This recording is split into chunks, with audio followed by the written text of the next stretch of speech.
Hello. Hola, pura vida from Costa Rica. I'm Megan Casey. Hi, I'm Skoll. I'm a coach and the Monitoring and Evaluation Associate in TeachUNITED. My name is Megan Antall, and I'm joining you from the Southern United States. I'm a U.S. instructional coach for TeachUNITED. Hola, mi nombre es Melissa Arroyo Vargas, pertenezco al Centro Educativo Escuela Finca 6 y mi especialidad es Informática Educativa. My name is Agnes Lukumai. I'm from Engutoto Secondary School here in Monduli District in Arusha region. I'm teaching English language. Hola, mi nombre es John Solís y soy el director educativo para Latinoamérica del proyecto TeachUNITED. Tengo en la organización más de 7 años de experiencia y me encanta ser entrenador en este proyecto. Hi, I'm Heather Wilmot, Senior Director of U.S. Programs with TeachUNITED. Hello, habari. Hola, mi nombre es Arleni González y soy maestra en el Centro de Educación Creativa en Monteverde. Hi, my name is Niana Sims. I am an elementary principal of a K-2 building, Lincoln Elementary in Torrington, Wyoming. Habari. Hola, mi nombre es Armando Bello, soy el gerente de operaciones para TeachUNITED Latinoamérica y desde Costa Rica les envío un gran abrazo. Pura vida.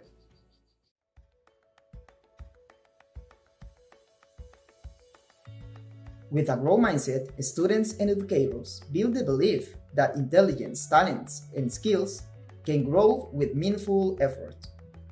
Con una mentalidad de crecimiento, los estudiantes y educadores construyen la creencia de que la inteligencia, los talentos y las habilidades pueden crecer con un esfuerzo significativo.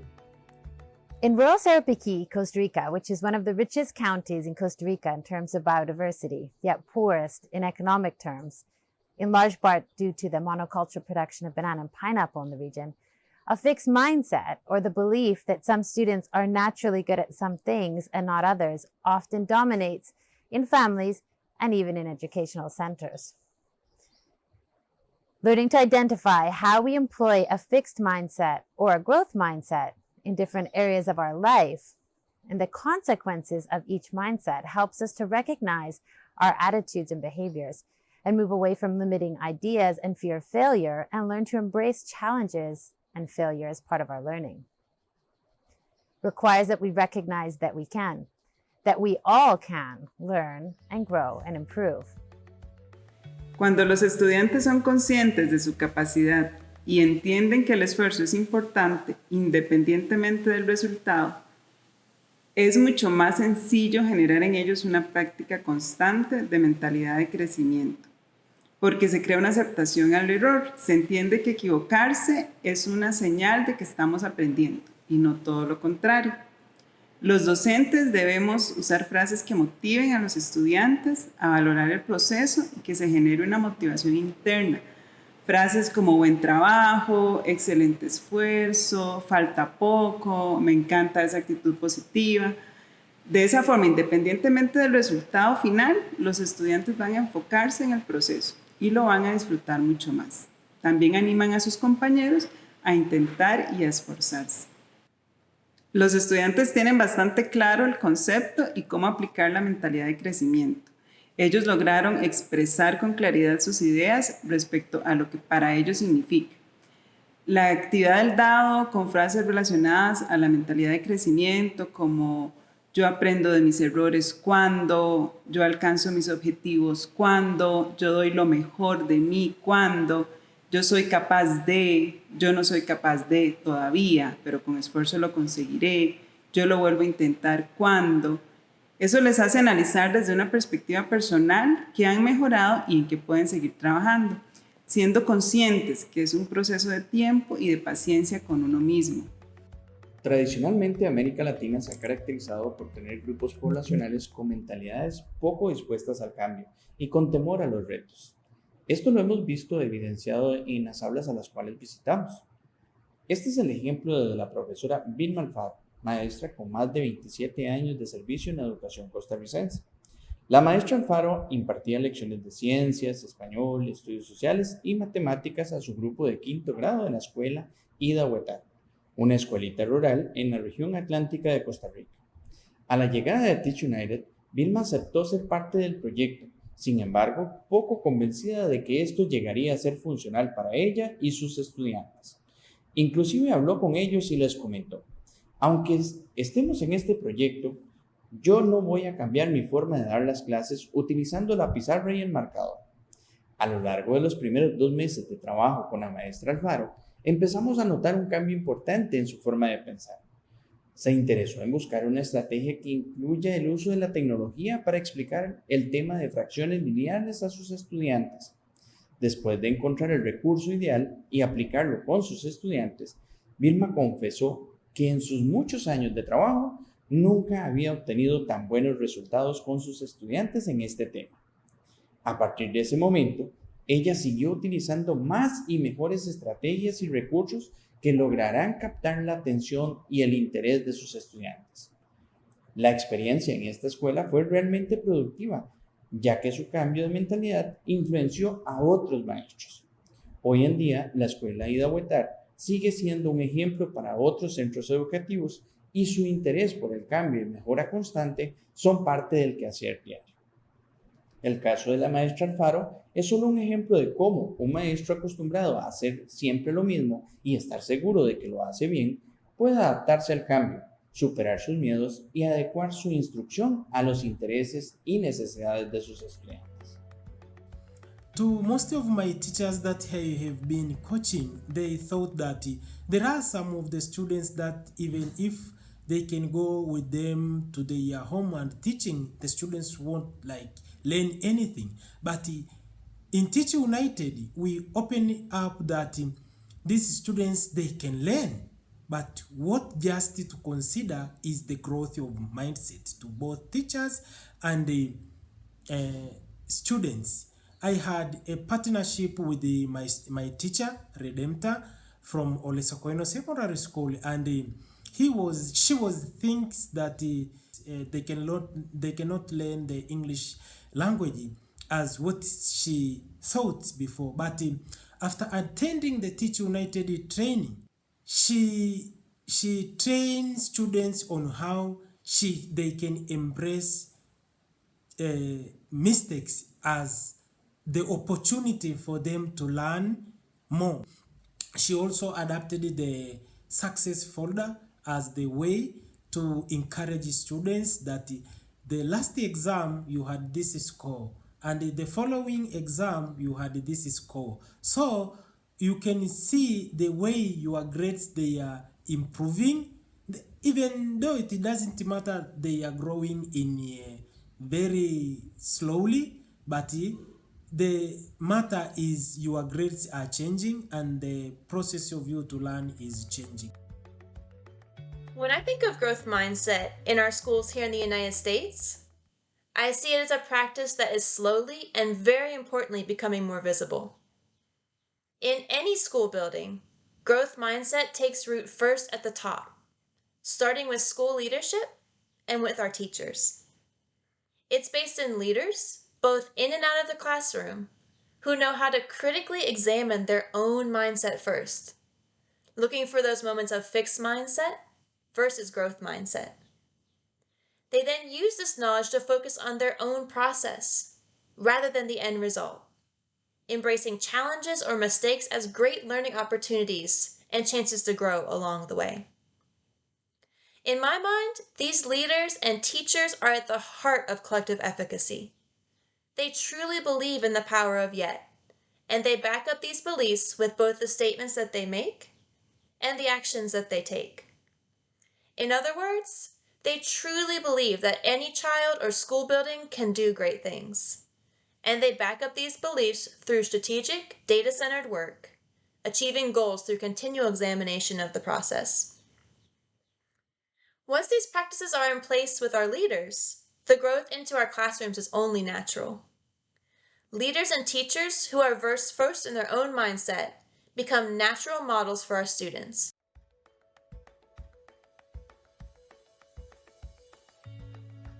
Engagement can be defined as the degree of attention, curiosity, interest, optimism, and passion that both students and educators have in teaching and learning.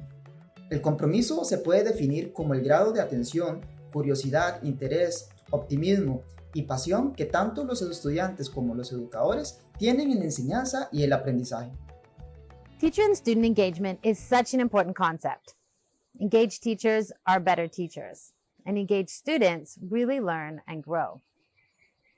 Identifying what engagement actually looks like for us as educators and being able to distinguish real engagement from forms of participation like ritual compliance or strategic compliance permits us to analyze what motivates our students and what strategies we can employ to increase their engagement. Prioritizing genuine student engagement ultimately requires that we find new and better methodologies to reach our students and make the learning relevant to them and motivate them to become invested in their own learning and educational success.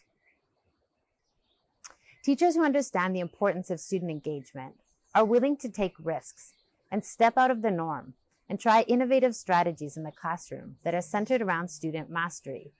It is motivating to see teachers who have spent years teaching the same way, embracing new strategies. And the most motivating is witnessing the change in the students and their increased engagement and success. In recent research by the National Association for Elementary School Principals, it indicated that culture exerts a powerful impact on teaching, learning, and everything else that takes place in school. Culture is important as it impacts how teachers respond and interact with students, but also with each other. And an element that contributes to school culture is connectedness and engagement. Just like our students, it's vital that our teachers feel connected, that they feel engaged.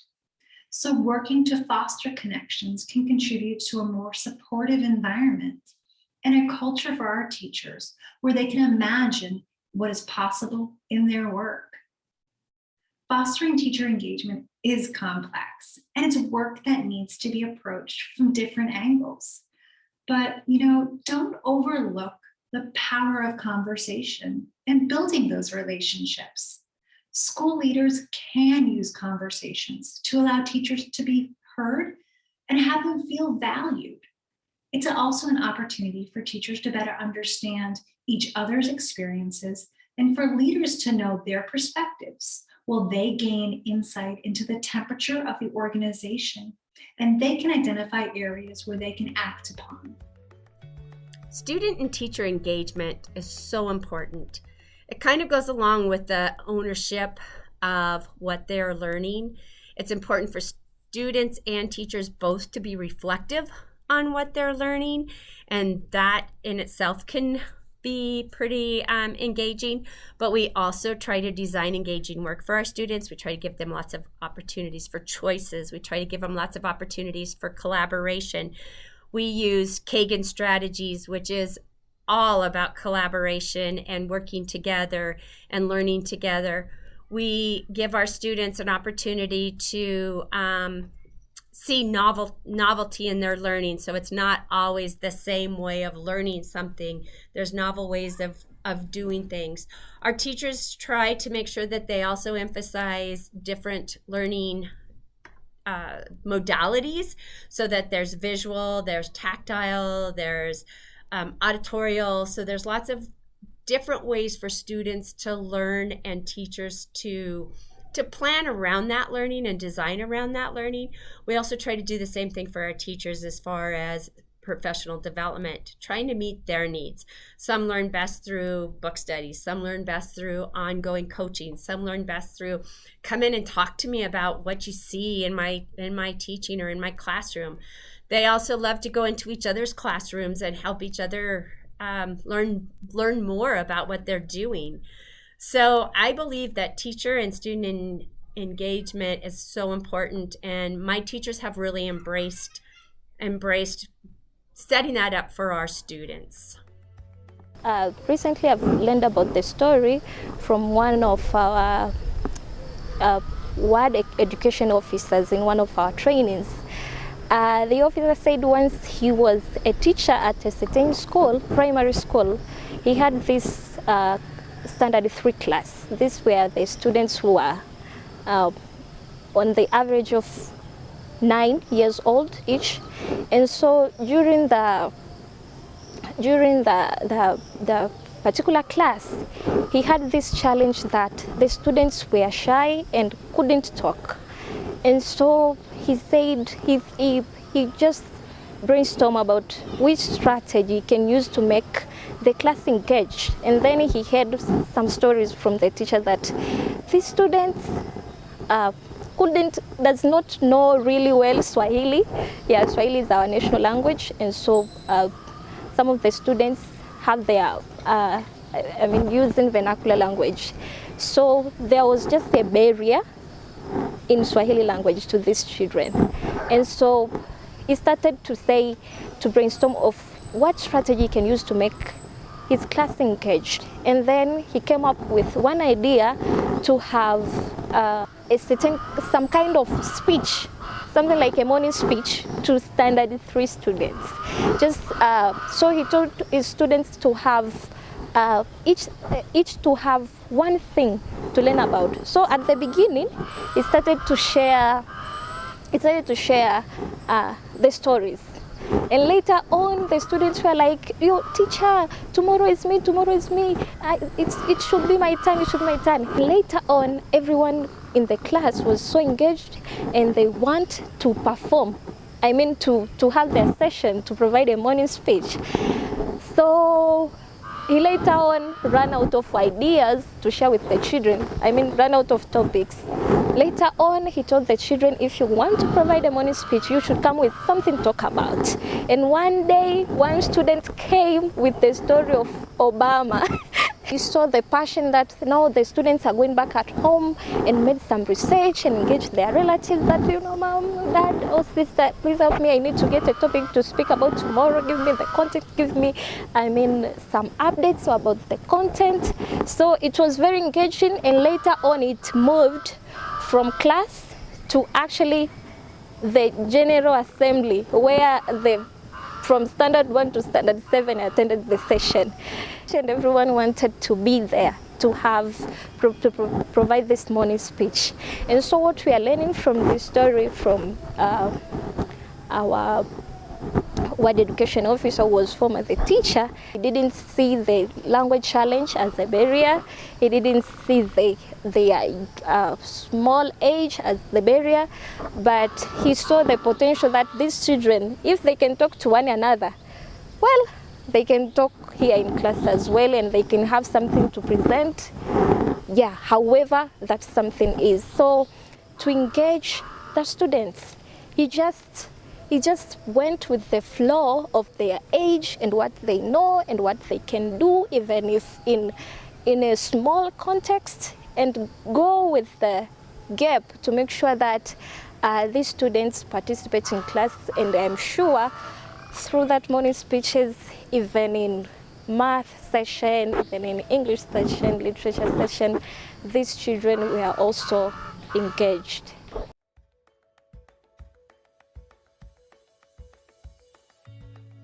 What you measure matters. There are many benefits of using data to drive instruction, to increase learning and build continuous improvement. Hay muchos beneficios de usar los datos para impulsar la instrucción, para aumentar el aprendizaje y para construir una mejora continua. Another thing that we have learned from this TeachUNITED seminars or program is data, student data. We have different datas that we are collecting from students, and this kind of data help to assess not only students, also teachers. We assess ourselves that how far we are on teaching and learning process. But specifically when we look on this results data, it helps teachers to know who are scoring above average, also those who are scoring below average. And to my side, I use these data to create new groups. For example, I can take few students, maybe 3 students from those who scoring higher, and also I pick maybe 2 students from those who scoring low or below average. So this, when I create these groups, I used to give tasks to do. So through participation, through doing that task that I gave, you can find those who have who are slow learners or who have low performance. They are eagerly want to do as how those who are scoring higher do. So you can find that they are improving. In our schools today, data has become an important and omnipresent resource around which teachers and schools shape their instruction. Successful assessment includes many parts. While it's important to have assessments that provide larger pieces of data, such as interim benchmark assessments, it's also important to remember that the most powerful assessment is often not even separate from instruction, but included as an integral part. For example, using the strategy of formative assessment, conducting checks for understanding along the way, in the moments that students interact with the content rather than after, allows assessments to move from being just another number or score to be an active roadmap. We're able to look at learning as it happens, to adjust our lessons along the way, and strategically plan for what comes next. Students are at the center of assessment. Collecting data should not simply be about giving a score to measure towards growth or proficiency, then moving on. It shouldn't just be a number collected in a gradebook or put on a report card. It's about using data as a meaningful point to jumpstart conversations with students to help them reflect critically on the process of their own learning. Conversations around data should serve to orient students in their successes and also help make goals for those areas where they're not there yet. Students can play a meaningful role to help drive interim assessments. Sometimes, the most meaningful data allows students to personally evaluate their errors, then resubmit for another score. Giving students some voice and choice in how they are assessed can also be invaluable. For example, one strategy currently being used in the US is assessment through choice boards. In this way, teachers allow students to choose from several authentic products. While the standard multiple choice assessment has its place, providing these multiple options for how assessment can happen and how it can look widens the lens of student performance and student learning. Teachers are also at the center of assessment. It's their targeted conversations in professional learning communities, for example, that make data have meaning. Much as with data-centered conversations with students, putting teacher conversation at the center drives reflection and creates meaningful goal setting to help students move forward. At the heart of it all, data is the crux for school-wide conversations that move students forward. Para mí, un ejemplo de buenas prácticas sería la evaluación o la autoevaluación, pero después de cada clase o tema. Es que antes lo practicaba hasta un mes después de cerrar un tema. Entonces es una práctica muy bonita y te permite saber de forma inmediata si se logró o no la comprensión total o parcial acerca de un tema específico. Pero sería al cerrar cada clase. Por ejemplo, con las notas o tarjetas adhesivas se logra saber si un estudiante o varios necesitan más ayuda, lo entendieron bien o si de plano podrían enseñarles a otras personas.